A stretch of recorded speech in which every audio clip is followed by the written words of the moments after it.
नमस्कार दोस्तों।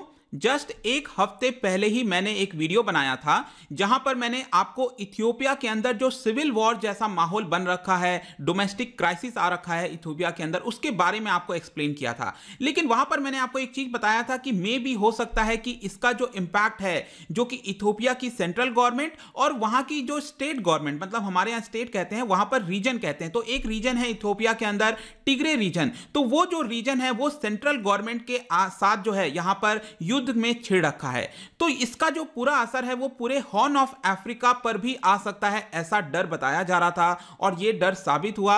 यहां पर हॉर्न ऑफ अफ्रीका में ये स्पिल कर चुका है वॉर, और स्पेशली जो अर्ट्रिया है उसके साथ यहां पर वॉर में आ रखा है टिग्रे रीजन। तो मैं आपको इसके बारे में एक्सप्लेन करूंगा हुआ क्या है एग्जैक्टली, यहां पर ह्यूमैनिटेरियन क्राइसिस क्यों बताया जा रहा है इस पर्टिकुलर चीज को, और जो इंटरनेशनल कई सारे देश हैं जैसे यूएस, चाइना में भी हो सकता है वो भी इसके अंदर शामिल हो जाए। ऐसा मैं क्यों बोल रहा हूं सब कुछ मैं बताऊंगा, लेकिन इसके पहले यहां पर हम इसकी लोकेशंस अच्छे से जान लेते हैं। तो सबसे पहले हमको यहां पर जाना होगा अफ्रीका की तरफ, स्पेशली ये जो हॉर्न ऑफ अफ्रीका है। और जब भी मैं आपको बताता हूं हॉर्न ऑफ अफ्रीका, यहां पर आप देख सकते हो जो 4 देश हैं, यहां से देखेंगे आप तो अर्ट्रिया है, इसके नीचे यहां पर इथियोपिया, और राइट साइड में जिबौती, और ये आपका सोमालिया। इन 4 देशों को कहते हैं हॉर्न ऑफ अफ्रीका। यहां पर हम बात कर रहे हैं इथियोपिया की, जहां पर पूरा सिविल वॉर हो रखा है। तो इथियोपिया के अंदर अगर आप देखोगे इसकी सेंटर में यहां पर आपको कैपिटल मिलेगा जिसका नाम है अदिस अबाबा।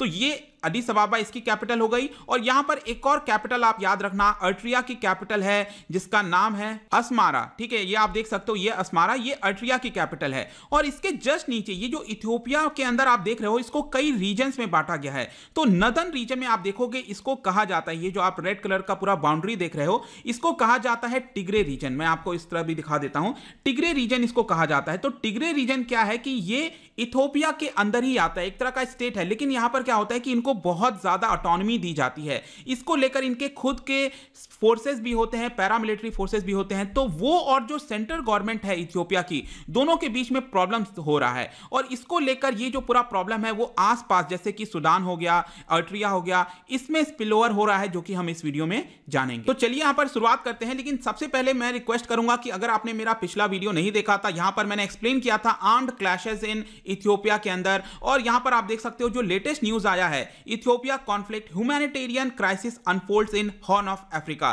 तो चलिए इसके बारे में जानते हैं। मैं हूं अंकित अग्रवाल, और अपडेट के लिए आप मुझे फॉलो कर सकते हो इंस्टाग्राम, फेसबुक और ट्विटर पर। मेरे लेक्चर की हर पीडीएफ आपको फेसबुक पर तो मिलेगी ही, प्लस साथ में आप मेरा टेलीग्राम चैनल ज्वाइन कर सकते हैं by searching Ankit Agrawal official. और अगर आप यूपीएससी की तैयारी कर रहे हैं तो आपके लिए सुनहरा मौका है, स्टडी IQ लैब आपके लिए स्मार्ट कोर्स है, जिसके थ्रू आप अपनी प्रिपरेशन और भी ज्यादा अच्छे तरीके से कर सकते हैं। सबसे पहले देखते हैं दोस्तों यहां पर वापस मैंने इसके ऊपर क्यों वीडियो बनाया है, आखिरकार क्या हुआ है अचानक से।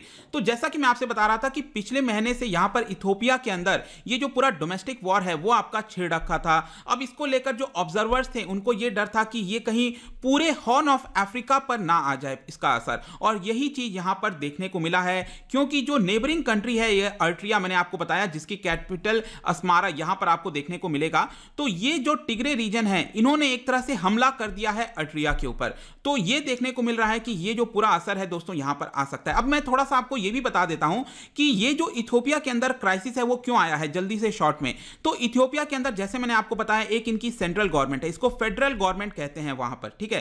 और इनके अलग अलग रीजन हैं, जैसे ये एक रीजन है, ये है टिग्रे रीजन। तो टिग्रे रीजन को भी बहुत सारी ऑटोनॉमी दी गई है, उनके पास बहुत सारे रिसोर्सेज हैं। ये काफी, इस पूरे रीजन में अगर आप देखोगे तो जो टिग्रे रीजन वाला है उनके पास काफी सारे रिसोर्सेज हैं, सबसे रिच आप रीजन कह सकते हो। तो उनके पास फोर्सेस भी खुद की हैं। तो यहां पर जब से अबी अहमद प्राइम मिनिस्टर बने थे ये इथियोपिया के, उन्होंने यहां पर क्या किया था कि टिग्रे रीजन के ऊपर कई सारे कंट्रोल करना स्टार्ट कर दिए, वहां पर जो ऑफिशियल्स हैं उनको हटा दिया। इसको देखकर जो टिग्रे की पार्टी, टिग्रे रीजन में जो पॉलिटिकल पार्टी रूल कर रही है, उसको ये चीज पसंद नहीं आया, और इसी की वजह से दोनों सेंट्रल गवर्नमेंट और टिग्रे रीजन के बीच में लगातार प्रॉब्लम्स देखने को मिलती हैं। और पिछले एक महीने से यहां पर एक वॉर जैसा माहौल हो रखा है दोनों के बीच में। तो यहां पर रीसेंट डेवलपमेंट क्या है, तो बेसिकली क्या हुआ है, ये जो टिग्रे फोर्सेस हैं उन्होंने यहां पर एक रॉकेट फायर कर दिया है अर्ट्रिया के अंदर। अब आप खुद सोच के देखो प्रॉब्लम कहां है, इथियोपिया के अंदर है। लेकिन अब ये स्पिलओवर कैसे हो गया है कि जो टिग्रे की फोर्सेज हैं, इन्होंने यहां पर एक रॉकेट लॉन्च कर दिया है। कहां पर?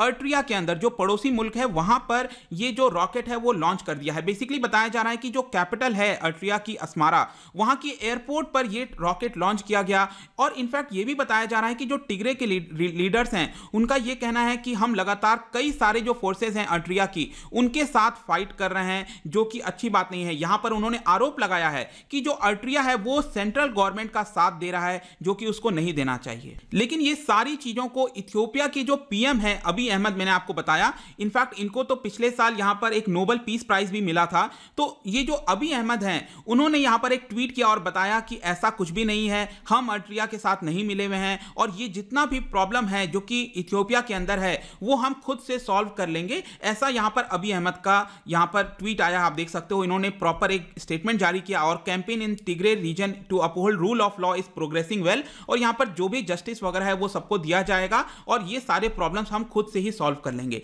लेकिन एक क्वेश्चन आता है यहां पर, आप सोच रहे होगे कि ये जो टिग्रे है वो इतना ज्यादा अर्ट्रिया के साथ फाइट क्यों कर रहा है, मतलब कि अर्ट्रिया इसके अंदर क्यों शामिल हो गया है। बेसिकली ये एक क्वेश्चन आता है। तो देखिए, ये आपको समझना पड़ेगा कि 1998 और 2000 में इथियोपिया अर्ट्रिया की वॉर चल रही थी। जी हाँ, इथियोपिया, ये जो पूरा इथियोपिया है और जो अर्ट्रिया है, उनके बीच में एक तरह से वॉर चल रहा था 1998 और 2000 में। तो उस समय क्या हुआ था कि जो टिग्रे के कई सारे मिलिट्री फोर्सेज हैं जो यहां पर लड़ाई कर रहे थे, उन्होंने काफी कंट्रीब्यूट किया था अर्ट्रिया पर वॉर करने के लिए। तो यहां पर क्या होता है कि ये जो एनिमोसिटी है वो 1998 और 2000 की है। जो टिग्रे रीजन है और अर्ट्रिया है, अर्ट्रिया को आज भी लगता है कि टिग्रे ने यहां पर काफी ज्यादा उनके लोगों को मारा है, इसलिए अर्ट्रिया हमेशा नाराज रहता है टिग्रे रीजन से। ऑल्दो पूरे इथियोपिया से उसको ऐसा कोई प्रॉब्लम नहीं है, लेकिन स्पेशली टिग्रे रीजन से वो नाराज रहता है, इसलिए यहां पर आज भी आपको इन दोनों के बीच में प्रॉब्लम्स देखने को मिल रहा होगा। और जो 1998 और 2000 में जो पूरा वॉर हुआ था, उसमें हजारों लोगों की यहां पर मृत्यु हुई थी। लेकिन इथियोपिया की जो प्राइम मिनिस्टर है अबी अहमद, उन्होंने यहां पर फाइनली जाकर 2018 में यहां पर क्या किया था कि एक लीडरशिप दिखाते हुए यहां पर पीस स्थापित किया था। अर्ट्रिया के साथ एक पीस डील साइन हो गई थी, तो इसकी वजह से उनको यहां पर नोबेल पीस प्राइज भी दिया गया था। तो ओवरऑल जैसा कि मैं बता रहा था, अर्ट्रिया को अब ऐसा कोई प्रॉब्लम नहीं है इथियोपिया से, लेकिन यहां पर अभी भी टिग्रे के साथ वो बहुत ज्यादा कॉन्फ्लिक्ट में रहता है, टिग्रे के साथ अभी भी बहुत ज्यादा हॉस्टाइल है, इसीलिए लगातार ये न्यूज में रहते हैं। तो आई होप कि अभी तक जितनी भी चीजें हुई आपको समझ में आ गया होगा। अब हम आते हैं कि यहां पर ह्यूमैनिटेरियन कंसर्न क्यों बताया जा रहा है। अब आप देखिए क्या हुआ है कि टिग्रे रीजन और इथियोपिया में जो सिविल वॉर जैसा माहौल है, इसकी वजह से थाउजेंड्स ऑफ इथियोपियन डिस्प्लेस हो गए हैं। और जब भी यहां पर डिस्प्लेसमेंट होता है, माइग्रेशन होता है, इसकी वजह से आप ह्यूमैनिटेरियन क्राइसिस देखोगे। जो लोग जहां पर रह रहे होते हैं, कैंप में रहेंगे, तो इसकी वजह से लगातार ह्यूमैनिटेरियन क्राइसिस होता है। और आप देख सकते हो जो यूएनएचआरसी है, उनका रिपोर्ट आया और उन्होंने बताया है कि कई सारे लोग यहां से क्या कर रहे हैं, सूडान के अंदर जा रहे हैं। अब टिग्रे रीजन में प्रॉब्लम चल रहा है, लोग डिस्प्लेस हो रहे हैं, इसके अंदर आसपास भी डिस्प्लेस हो रहे हैं। इसकी वजह से लोग कहां पर जा रहे हैं, सूडान के अंदर जा रहे हैं। तो टिग्रे के साथ साथ ये जो इथियोपिया है, अर्ट्रिया है, ये तो प्रॉब्लम आ ही गया है, इसके साथ साथ जो सूडान है उसके अंदर भी अब धीरे धीरे प्रॉब्लम देखने को मिल रहा है। और ऐसा एंटीसिपेट लगाया जा रहा है कि ये प्रॉब्लम और ज्यादा बढ़ते जाएगा अगर इसको रोका नहीं गया। और इनफैक्ट यहां पर ये जो प्रॉब्लम स्टार्ट हुआ था उसके पहले भी यहां पर डिस्प्लेस हो रहे थे लोग, क्योंकि जो अर्ट्रिया है और टिग्रे है, दोनों के बीच में लगातार हमेशा प्रॉब्लम्स देखने को मिलती थी। तो पहले भी लोग डिस्प्लेस हो रहे थे, लेकिन इस वॉर की वजह से और ज्यादा यहां पर डिस्प्लेसमेंट देखने को मिल रहा है, ह्यूमैनिटेरियन क्राइसिस हो रहा है। और इसको देखते हुए फर्दर और ज्यादा हॉर्न ऑफ अफ्रीका में दिक्कत आ सकती है। जो पूरा हॉर्न ऑफ अफ्रीका है उसमें प्रॉब्लम आ सकती है। ऐसा क्यों है? क्योंकि अगर आप देखोगे तो जो यूएस हो गया, चाइना हो गया, उनके कई सारे मिलिट्री बेसेस हैं जिबौती के अंदर। ये जो छोटा सा देश आप देख रहे हो जिबौती, मैंने आपको बताया, यहां पर इनके बहुत सारे बेसेस हैं, अमेरिका के, यूएस के, चाइना के। और रिसेंटली 16 नवंबर को जो रशिया के प्रेसिडेंट हैं व्लादिमीर पुतिन, उन्होंने अनाउंस किया, अप्रूव किया कि वो सूडान के अंदर एक रशियन नेवल फैसिलिटी खोलेंगे सूडान के अंदर। पिछले वीक उन्होंने अनाउंस किया था। तो आप सोच के देखो, अगर इतने बड़े बड़े देश भी इसके अंदर उनके इंटरेस्ट शामिल हैं, तो अगर बाई चांस उनके अगर बेसिस को कोई भी हमला होता है तो ऑब्वियस सी बात है वो यहां पर शामिल हो जाएंगे। और वो भी अगर शामिल हो जाएंगे तो ओवरऑल पूरे छोटे से रीजन की वजह से मे भी हो सकता है कि एक बहुत बड़ा क्राइसिस आ जाए, कॉन्फ्लिक्ट आ जाए। और इसीलिए जो यूएन के चीफ हैं, सभी लोगों ने यहाँ पर आग्रह किया है कि जल्दी से जल्दी ये जो पूरा क्राइसिस है इसको हमें रोकने की आवश्यकता है। तो आई होप दोस्तों ये जो पूरा वीडियो था कि प्रेजेंट में अभी क्या चल रहा है, क्या प्रोग्रेस है, आगे कुछ इंपॉर्टेंट चीजें होंगी तो मैं आपको बता दूंगा। जाने से पहले यहां पर मैं आपके लिए एक क्वेश्चन लेकर आया हूं रिगार्डिंग अफ्रीका। दोनों स्टेटमेंट ध्यान से पढ़िए और बताइए कौन सा करेक्ट होगा। इसका जो राइट आंसर है मैं अपने इंस्टाग्राम पर तो डालूंगा ही, अगर आप इंस्टा पे नहीं हो कोई बात नहीं, आप टेलीग्राम से ले सकते हो। मैं कई सारे एमसीक्यूज यहां पर डालता रहता हूं, स्टोरीज के फॉर्म में आप प्ले कर सकते हैं। अगर आप मुझसे इकोनॉमी पढ़ना चाहते हैं, कोई भी कोर्स परचेज करना चाहते हैं, आप स्टडी IQ ऐप पर जा सकते हो। आई होप कि ये वीडियो आपको पसंद आया होगा। मिलता हूं आपसे next time. Till then thank you very much, see you soon.